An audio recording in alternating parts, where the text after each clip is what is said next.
Honda were granted 2 engine upgrades this season. They are spending 1. That is the story, and almost nobody has written it, because the coverage this month has been about the upgrade that is coming, rather than the one that is not. Aston Martin ran the new Honda specification for the first time on the 29th of July, at a filming day at the Hungaroring, and it races at Zandvoort.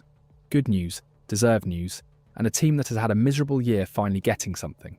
But the FIA handed Honda 2 homologation slots after the Canadian Grand Prix, and Honda's own trackside general manager and chief engineer, Shintaro Orihara, said publicly in June that they intend to use one of them this year.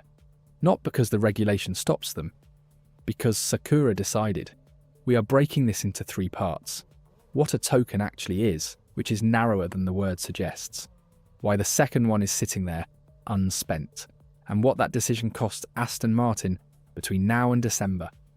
Start with the document, because this channel starts with the document. The mechanism is called Additional Development and Upgrade Opportunities, ADUO, and it lives in Article 4.2 of Appendix C5 of the 2026 Technical Regulations. Understand the default before you understand the exception. Once a power unit specification is homologated, it is frozen. No changes are permitted beyond those the regulations explicitly allow. That is the baseline for every manufacturer on the grid. And without ADUO, an engine that started the cycle badly would stay bad for years. That is exactly what happened after the last major engine rule change, and it is the reason this article exists at all. So the FIA monitors something called the ICE Performance Index. Note what goes into it, because the whole of this story turns on it. Input shaft torque, engine speed, MGU-K power, and are waiting to account for how sensitive lap time is to power on the laps measured. That is the calculation. Horsepower is not in that list. Every headline you have read about 30 horsepower or 80 horsepower is describing something the regulation does not measure. There are 3 assessment windows in a season. They were originally set after round 6, 12 and 18. With Bahrain and Saudi Arabia cancelled from this calendar, they moved to after round 5 in Canada, round 11 in Hungary, and round 18 in Mexico. At the first of those, Red Bull Ford powertrains were assessed as the benchmark. Honda came in more than 4% behind, which is the higher of the 2 thresholds, and that is what put 2 slots on the table. If you have read this far into an appendix, you are the audience this channel is built for, so subscribe. And tell me in the comments which country you are watching from. Here is what the article gives you at each level. Between 2 and 4% behind the benchmark, a manufacturer receives 1 additional upgrade opportunity in the current season and 1 in the following season. At 4% or more, it is 2 in the current season and 2 more in the next. That is the margin, and it is a cliff edge rather than a slope. Cross 4% and you double your slots. There is money attached. Under Article E 4.1.1t of the Power Unit Financial Regulations, between 2 and 4%, up to $3 million of relief. 4 to 6, up to $4,650,000. 6 to 8, up to $6,350,000. 8 to 10, up to $8 million. Above 10%, up to $11 million. Plus, for this season only, the ability to bring forward up to $8 million from future periods. There are extra test bench hours on a matching sliding scale, running up to 230 additional operating hours per period at the top band. Now hold that word cumulative, because here is the sentence that makes the whole thing bite. The grants are not cumulative within a season, and they are awarded only on the first occasion a manufacturer qualifies. You do not bank ADUO. You do not qualify in Canada, qualify again in Hungary, and collect twice. So here is what a token physically permits, and this is where most people get it wrong. A token is not an engine. It is permission to alter the homologated specification. It is a legal door, and what you carry through the door is entirely your problem. Think of it like planning permission on a house. The council granting it does not build you anything. It just means the thing you build will not be torn down. Honda still have to design the parts, validate them on the dyno, inside their allocated hours, manufacture them, and make them survive a race distance. The token removes the legal obstacle and leaves every engineering obstacle exactly where it was. So why not use both? Is it a rules problem? No, the second slot is theirs. Is it money? Unlikely, since the cost cap relief came with it. Is it time? Partly, and this is the honest answer. Is it risk? Yes, and that is the answer nobody wants to give you, because it sounds like an excuse, and it is actually physics. The mirror case is right there on the same grid, and it is instructive. Audi qualified for ADUO and spent early, bringing a first engine step in Barcelona. Ferrari also qualified above the 4% threshold, took their 2 slots, and spent the first before the Austrian Grand Prix. That first Ferrari step, combined with a new Shell fuel compound, is reported to have been worth around 7 to 8 horsepower. Modest. Their second is aimed at Monza with a redesigned turbocharger. Honda did the opposite. They watched 2 rivals split their development into 2 visible steps and held their fire for one large one around the summer. Orihara has said plainly that Honda are running their own project on their own timeline and that they are taking a bigger risk in order to make a bigger step. That is worth a vote. 2 small engine steps or 1 big one. Like the video if you would split it, comment if you would hold. And subscribe while you are down there. Follow the mechanism for a second, because the reason for holding is inside the combustion chamber. Orihara has named the 2 problems specifically. Honda need to improve the speed of combustion, and they need to reduce internal friction. Those are not the same kind of problem, and they do not respond to the same kind of fix. Combustion speed is about how quickly the flame front crosses the chamber after ignition. Burn faster and more of the fuel's energy arrives while the piston is still in a position to be pushed usefully, rather than leaking away as heat into the exhaust. It is governed by chamber shape, by how the air is tumbling as it comes in, by injection timing, and by the fuel itself. Change one of those, and you change all of the others, because they are one system. Internal friction is the opposite kind of problem. It is mechanical. Piston rings against liners, bearings, the oil pump, everything that turns useful work into warmth. Every watt lost to friction is a watt that never reaches the wheels. Here is why that matters for the token count. A change to combustion speed is not a bolt-on part.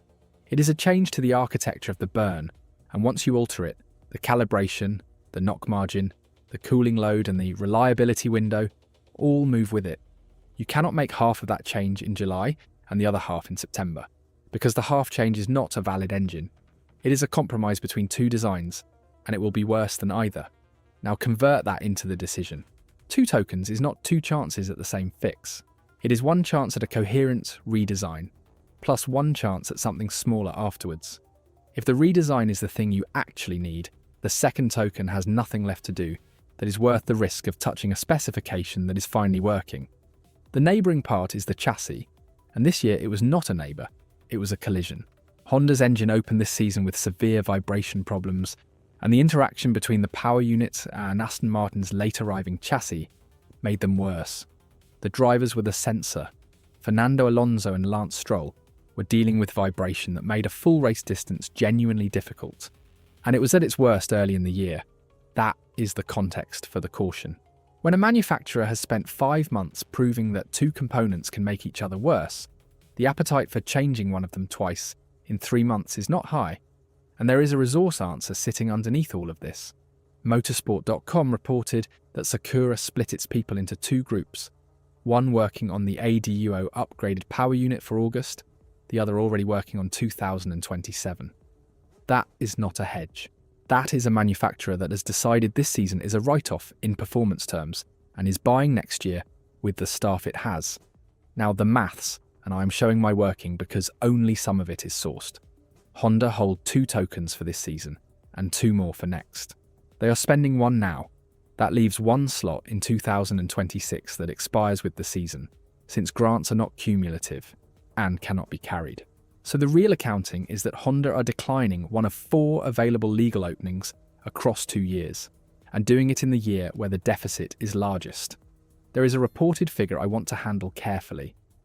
Paddock reporting, citing sources close to the FIA and to the BBC, placed Honda in the 8 to 10% band, rather than the band above 10%, which would mean around 190 extra development hours and $8 million, instead of 230 hours and 11 million. That is a difference of roughly 40 hours of bench time. I have not seen the index published, the FIA does not publish it, and I am not going to treat second-hand reporting as a measurement. Directionally, the point stands, and it is a sharp one. The very band that determines how much bench time you get is the thing you need in order to validate the redesign that the token permits. The permission and the capacity to use it are handed out by the same calculation. That is the timeline. The system is revealed to the teams over the Monaco weekend. The first assessment falls after Canada. Ferrari and Audi move immediately. Honda hold.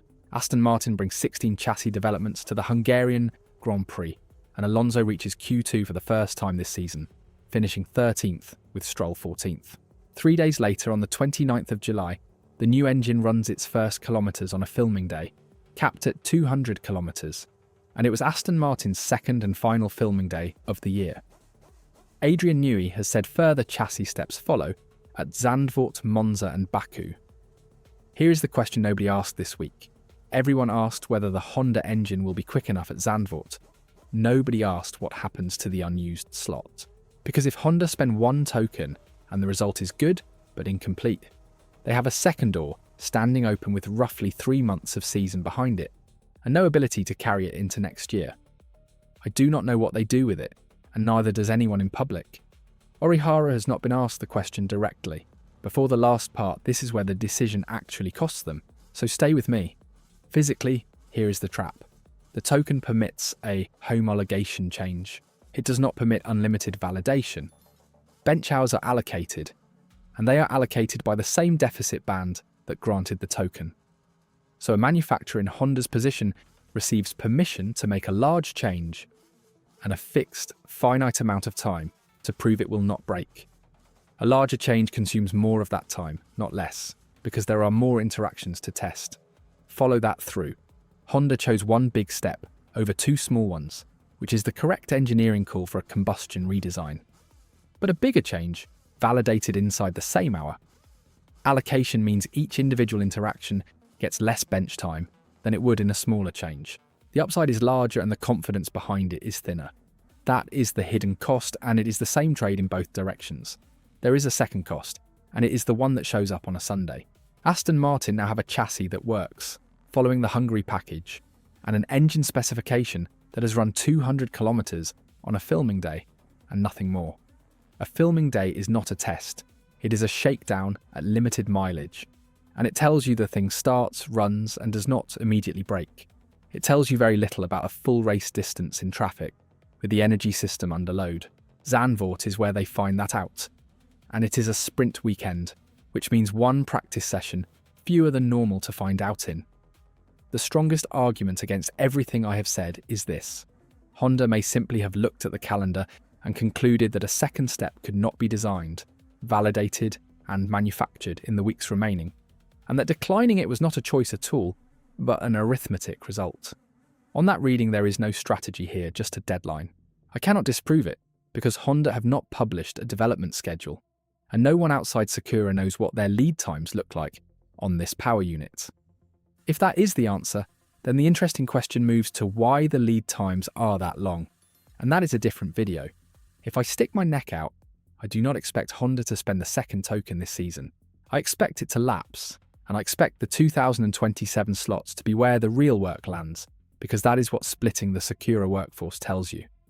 We get the first evidence at Zandvoort from the 21st to the 23rd of August, and if a second Honda specification appears before the end of the year, I will have been wrong in a way that is genuinely good for Aston Martin. So here is where it lands. Article 4.2 of Appendix C5 gave Honda 2 homologation slots because their engine was measured more than 4% off the benchmark. Those slots are not cumulative, they do not carry, and one of the 2 is going to expire without being opened. Not because the regulation closed it, because combustion speed and internal friction are one problem rather than 2, and you only get to solve a problem like that once a year. 2 granted, 1 spent. 2 things for you. Should an unused ADUO slot be allowed to roll into the following season, or does the fact that it expires do exactly the job the article intended?